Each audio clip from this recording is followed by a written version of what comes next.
What do you call a pig that knows karate? A pork chop. You're welcome.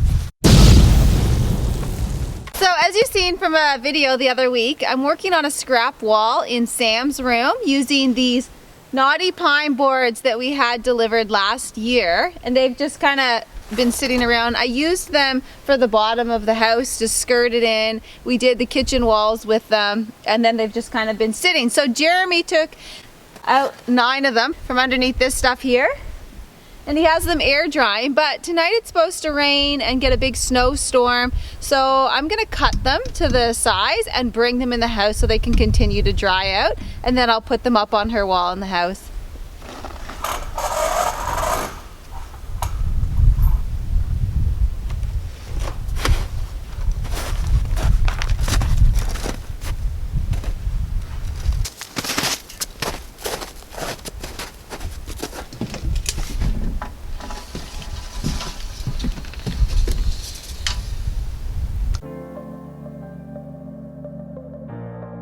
So I only ended up cutting 4 boards because they're actually quite long and I don't want to have the living room just full of a bunch of wet boards. So I cut 4, they're in there drying, and as soon as they're dried I'm going to get them on Sam's wall, and then we'll come out and we'll dry out a few more. These ones will obviously get wet tonight and tomorrow with the rain and the snowstorm, but by the time those ones are dried out it's going to be a week or 2 anyway, so these ones will probably be ready to come in hopefully by then anyway.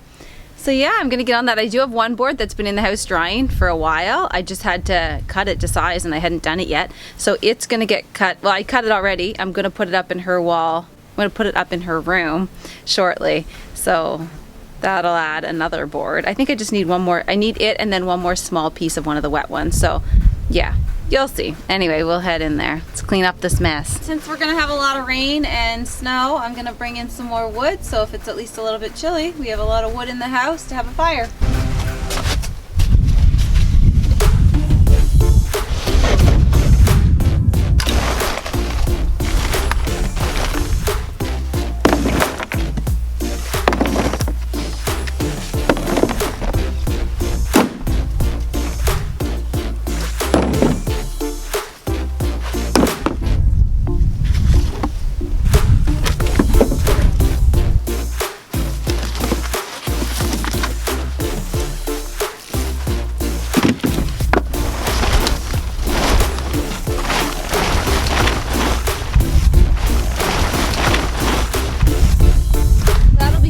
For a while, because we really don't need to burn much now. It's not that cold. You might notice one of our steps here broke. It's from, we had like a ton of ice on the roof, and when it fell, some of the really heavy stuff smashed down and broke that.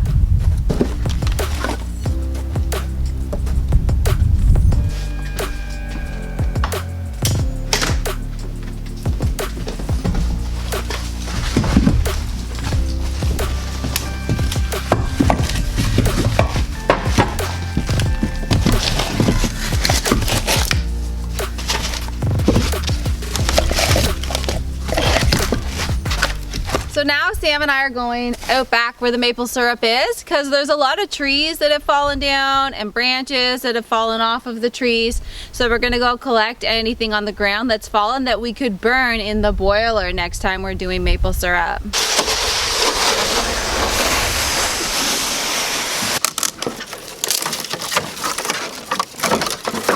All this stuff Jeremy threw out of the tree the other day when he climbed it.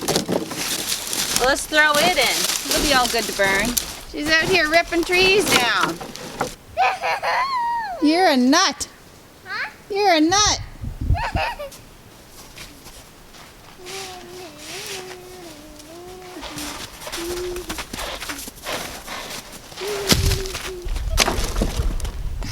So we got a bit. The toboggan's pretty full. We'll take it back and come back for more later.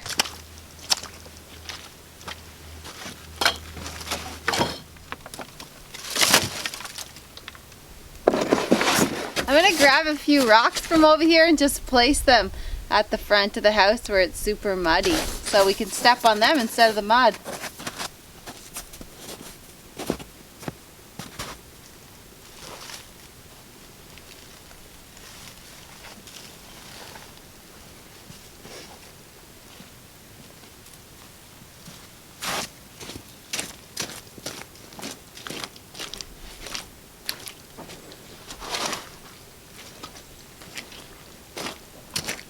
there was more. There's not that many more. Here's the deck we built. I don't think I've showed you yet.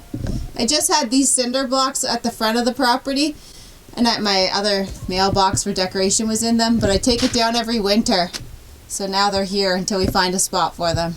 I got hot, threw my coat there. But it's pretty convenient.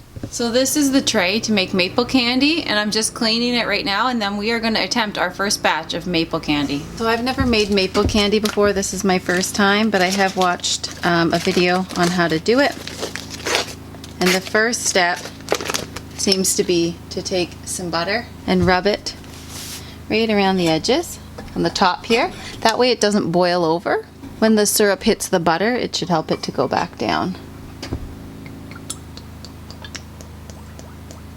I'm not going to do a ton just because I've never made it before, so I want to see how this turns out just a little bit.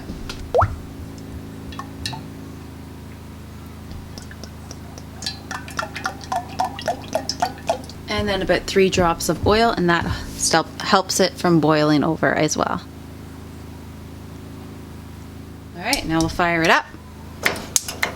And I want to get the temperature all the way up to 242. We'll check it for the first time.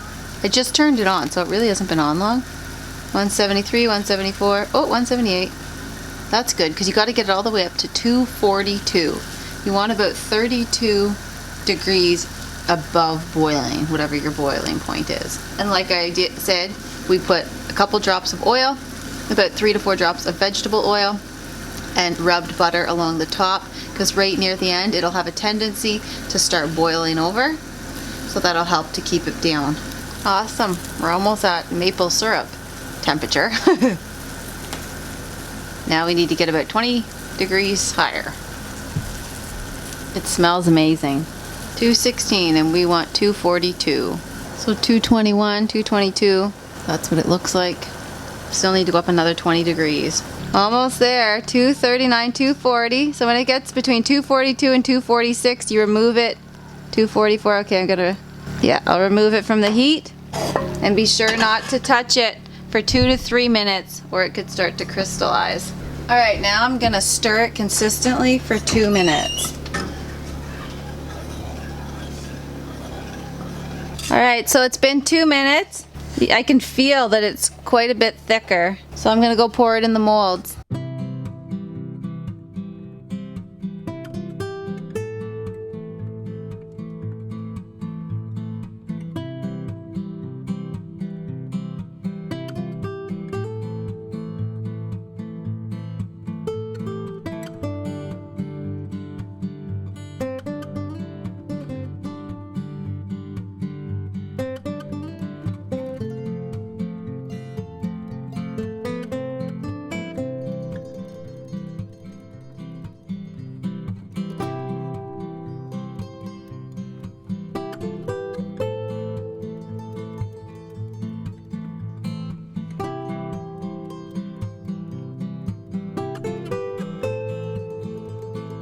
Now I let it sit for 10 minutes. So while I wait for that to set into candies, I'm going to put one of these boards that I cut up. This one had been drying in the house for like 2 weeks, so it's good to go. I just had to cut it to the size.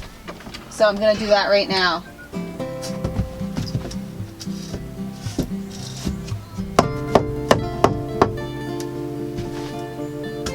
Alright, so I'll let those other boards dry for the next week or so, and then I'll continue on.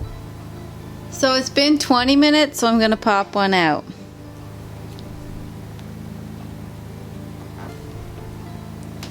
Pretty awesome.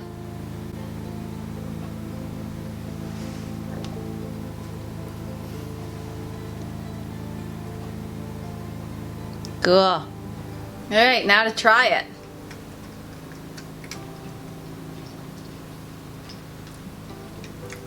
That's good. That's really, really nice.